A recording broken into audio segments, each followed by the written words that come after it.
It sounded like 1,000 children being tortured at once. It's a sound I will never forget. And I saw and heard and smelled a lot on doing my research on this book. And what happens to their manure? Well, their manure is typically kept liquefied. In the Midwest, it's kept in pits underneath where the pigs live. So when they defecate or urinate, it just goes right down into these pits, which of course creates huge amounts of ammonia and methane and hydrogen sulfide.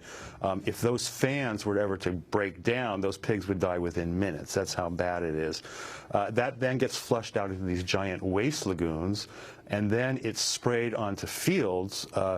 And usually, very often, it's over-applied. Again, these farmers operate on the honor system. They may file a manure plan with the state, but nobody's out there regulating them. And I've gone up in airplanes, both in the Midwest and in North Carolina, where the real hog factories are just crammed in one after another after another. And I've seen the spray fields, and I've seen those farmers out there spraying directly into creeks, applying so much of this brown water onto the fields that it pools up, and you see the little rivulets, and you see it running off into creeks that bloom red, orange, purple, and green with algae from all of the nutrients. And then that goes on to, we just saw a fish kill. That's the #1 cause of fish kills, including in the Gulf of Mexico every summer, a fish kill the size of New Jersey forums.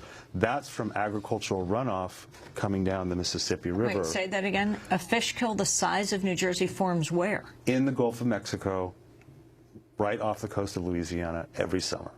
And it kills billions and billions of marine life. And we don't hear about this. We hear about the Gulf spill, but this happens every year, and it's almost entirely largely due to agricultural runoff in the Midwest. CAFOs, what are they? A CAFO is the government designation for what we call a factory farm, concentrated animal feeding operation. It's any operation that has more than what's called 1,000 animal units. An animal unit is a beef cow. So it takes about 50 pigs to make an animal unit, young pigs. And the whole idea is to feed these animals and to get them to market as quickly as possible.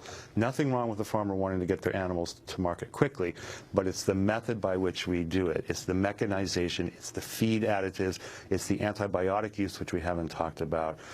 It's the conditions. Well, it's a very serious problem, and the FDA has been very lax, and I would say asleep at the wheel, and continues to, as Patty said, offer recommendations without putting down strict rules on the overuse of antibiotics. Well, FDA Commissioner Hamburg says they have very little enforcement power unless Congress gives them. They have more than they claim, and they do have the courts. And we do have Congress as well, and the administration.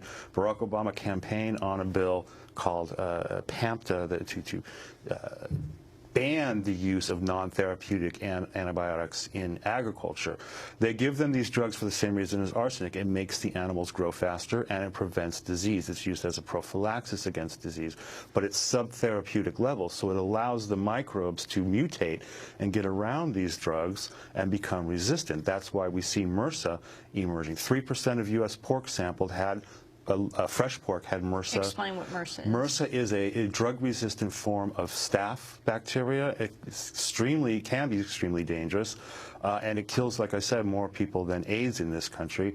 And a lot of it is from overuse of antibiotics in hospitals. But 70% of the antibiotics sold in this country are given to farm animals, and a farmer can walk into the feed store and buy a big barrel of tetracycline or some antibiotic without even a prescription. And there's virtually no regulation at all, and it is leading to widespread antibiotic resistance that's going to make salmonella look like a day at the beach, I'm afraid. We're talking to David Kirby. His book is called Animal Factory. David, you not only talk about the crisis of corporate farming, but the people who are fighting back. Like, well, describe the man in North Carolina. Sure. Who's taking on pig farming. Yeah, my book is not really about animals, and it's not even just about animal poop, although there's a lot of poop in the book. It's about the people who live near these farms, who have seen their communities overturned and in times destroyed, seen the water polluted, the air polluted. People like Rick Dove, who comes from a very conservative Republican background. He's a former Marine, retired colonel, retired Marine, a JAG. moved his family to the Neuse River, which is a beautiful river in North Carolina, pristine, and then the hog factories came in, and the river started to die. This dinoflagellate called Pfisteria started to appear. Rick was trying to operate a fishing business, and all of a sudden the fish were showing up dead with open sores on their sides, and the fishermen themselves were getting disoriented from the toxins being released by this protozoa. And Rick took it upon himself he went up in the air and saw these hog factories, and he's still fighting them. He works with the Waterkeeper Alliance, and they are successfully suing a chicken company, Purdue, and a chicken grower in Maryland, and they're suing some of the polluting hog farms down in North Carolina. My other two main characters are Helen Redout, who lives in the Yakima Valley of Washington, a cherry farmer, grandmother, and Karen Hudson, who lives in Elmwood, Illinois. All three sort of bedrock conservative Americans from small town, farmers, fishermen, not your typical environmental activists, but they have become leading national spokespeople against factory farming because they've learned firsthand what's happened. In Yakima Valley, because of the mega dairies, the nitrate levels in the drinking water, in the groundwater, are so high, EPA, from the cow manure. There's so much cow manure being applied to the land, and the lagoons themselves tend to leak, that it's getting into the groundwater, contaminating people's wells. And nitrates can cause spontaneous abortions, diabetes, blue baby syndrome. It can aggravate autism symptoms, etc. And they are finding the levels are so high, the EPA now, they're telling people not only to not drink your well water, but don't even come in contact with your skin. Don't wash your hands with it. That's how contaminated it is. And of course, it's always the poorest people who suffer the most because they depend on well water. Her home is covered in soot? Well, it has been. It's covered in odors. I described the scene in the opening of the book. One summer night, she had the windows open and woke up, and she said it smelled like 1,000 cows had crapped in her bed. And I hear this story over and over and over again, and that odor is unforgettable. And people run around trying to close all the windows in their house, but of course then you just end up trapping the odor in it.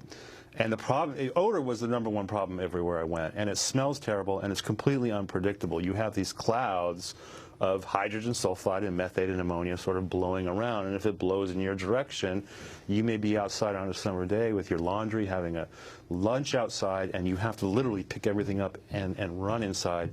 It's the unpredictability of the odors. But when I came back from Yakima Valley, I went there 2 times, and also in the Central Valley of California, I came back with what they call manure flu, from just breathing in this stuff and the viruses and bacteria that's contained in it.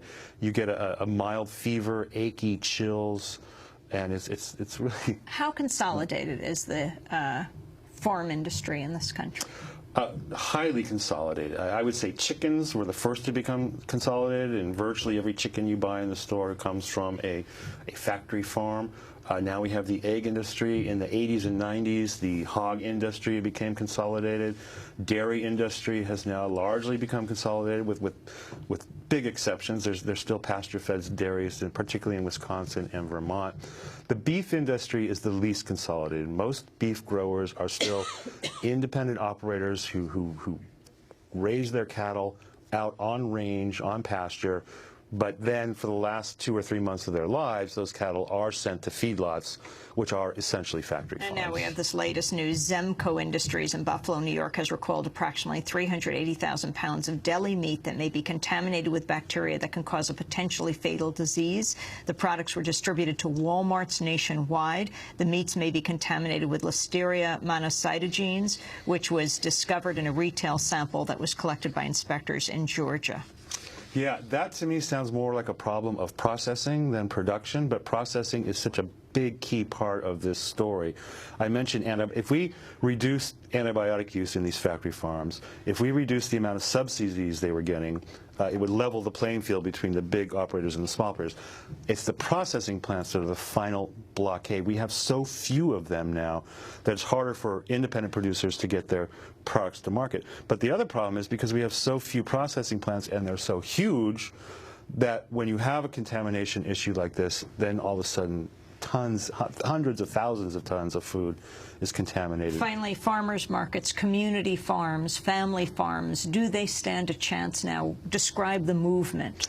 Well, from what I understand, you can't find fresh eggs at the farmers market anymore. People are lining up to buy them. So this type of story only feeds demand for those things. Yes, of course they can.